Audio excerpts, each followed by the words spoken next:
Up. There? Is that good? Happy birthday, Robert. I've been a student of Robert and his poetry for 53 years.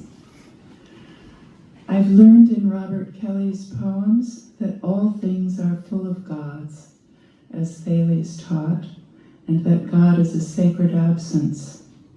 That poems are prayers, and that a poem can bless, and baptize, and resurrect. I have learned that it is always now, and that now has a secret name, and yet it is always not yet. I spent a long time trying to decide what to read from Robert's books, as Andrea can attest from the 10,000 emails I sent her, changing my mind. First I thought The Flowers of Unceasing Coincidence, and it's true that the poem of mine I'll read from today could not have been written without those flowers. But at last I decided on the cup, because it said so clearly, read me, drink me. And though our two poems are very different, they share some vocabulary, and I think you'll be able to hear that I've been drinking from that cup. Robert's Kool-Aid. Poems are strange enough without beginning mid-poem and ending who knows where when the clock says it's time, and I'm committing that heresy with both poems, but I think we can bear just a little more strangeness. How about 4 minutes from the cup and 3 minutes of a poem of mine?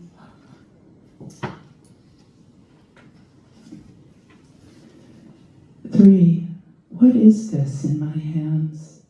The cup he drank from and made us drink too, saying something about drinking this was drinking him, taking him inside, where no one could find him, maybe not even me. John, though, had such quiet. Words came slowly, but when they came, they were like suddenly being naked, knowing so much about yourself and everything. You were young once, he said. You understand. 5. James did. Understanding means willingness. I will take this cup and go, broad-shouldered through all the musics that must come, the weather, the stone road that leads to the sea. Only the sea knows what happens then. What a strange thing a cup is. It holds and it spills, stands and falls, quenches and surfeits, offers libations to God, drinks with the devil. Is there a devil? By this point in history, only the cup knows. 7. Where shall I take it? Let it take you. He stared at the thing in his hands, brought it to his lips, whispered, Where do you want to go? Drink me, for I am empty, the cup whispered back, and his mouth took on a tinny taste. And you will always be full. But where do you go? We, not me. Where then do we go?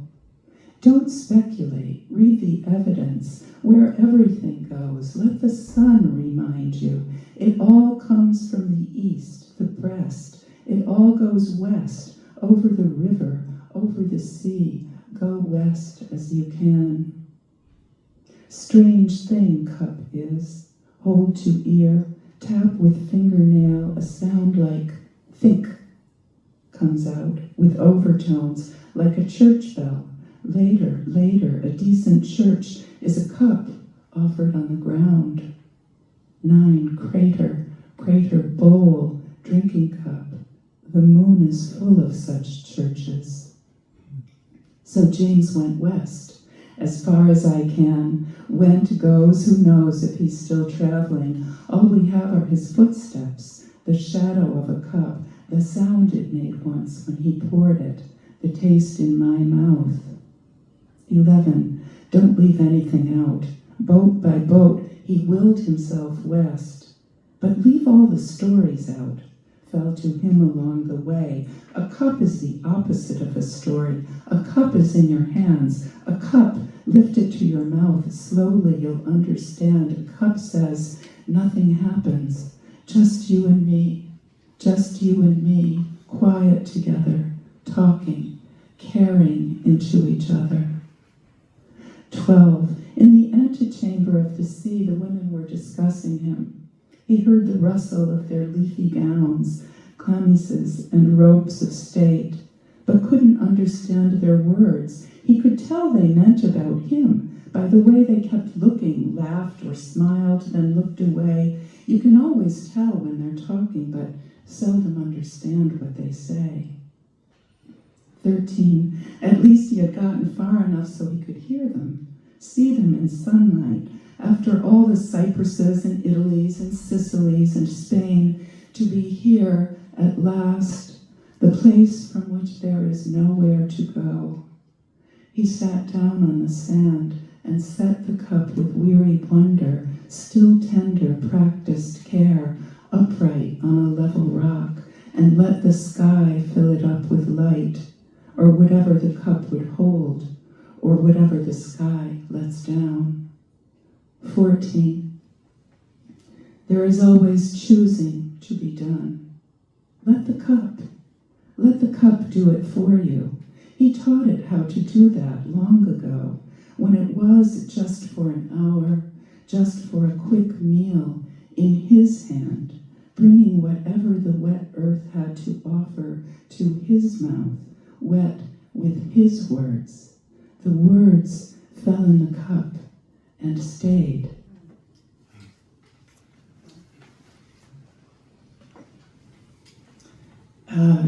This also, not starting at the beginning and ending nowhere, is called Devotions, which was also the name of a poem and chapbook of Robert's early in his writing career in another kalpa. Bless magenta, the mark on a dove-white page resembling a heart overwhelmed if I squint, a pietà complete. Bless that shapely heart tattoo, its ruby drops that fall down, down, over the collarbone, beauty bone, lintel. Bless our adornments, our secret pleasures and symbols displayed. They are innocent. Bless the withholding of judgment. Bless and forgive philosophy. Admit and rejoice in its jouissance as each premise tries, bends, resurrects itself in another, a dance, the indecipherable cipher moving, near, away, returning on its secret axis, close, so close, oh my you, so unwise. Forgive Plato's sunlight, obscuring the truth with intelligibility. Bless Hegel's twilight, the plenitude of his too late wisdom. He should have heeded Cassandra's stutter, yet his problematic Minervan owl is beautiful. Spreading her wings at dusk, she both calms and unnerves me, like the quiet truth of the word both. Bless this sunlit afternoon, its gentle gold a covenant with a curious God, who finds our doubts and verities, our lovely and behovely sins, promising even now. Bless the worlds we make, mar, marry, and must depart, when what seemed a heart is magenta wings widespread over sex, love, grief, resurrection. Bless the shapely cry, the calling shape, the nothing where a dove was, Lebanon's holy smoke, the angel brooding over the medicine, pouring, tempering, till you remember. Bless the exemplary white pebble, Goethe's, displaying its secrets under water, refraction, dispersion, reflection, the spectrum, all of optics that can be known from the study of its two illusions, one that the pebble appears to float, two, its rosy perimeter. Bless Julian's hazelnut, bless the devotion of such science, its meticulous passion, and thus examine Mary's heart, a thing in flames, pierced by 7 words, neither meek nor mild. And lo, a lily taking root in that fertile place, your own pierced heart. Only then is there science, a prayer. Bless the femme fatale, her knowledge too sacred to reveal, whose nudity clothes her in the scandalous costume of her power, the immodest one, Maha Denuda, her shameless gaze. Let the viewer blush.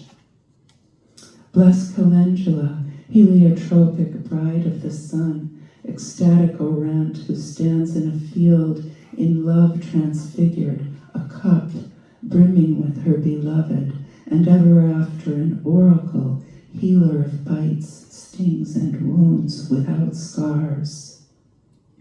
Bless the witches who scatter the petals and whisper the syllables, sans superstition, loving God with their narrow feet and holy hips. They know the tune that braids the grass and milks the goat. Oh, they can sing and they can dance, and they know what God means by Sabbath.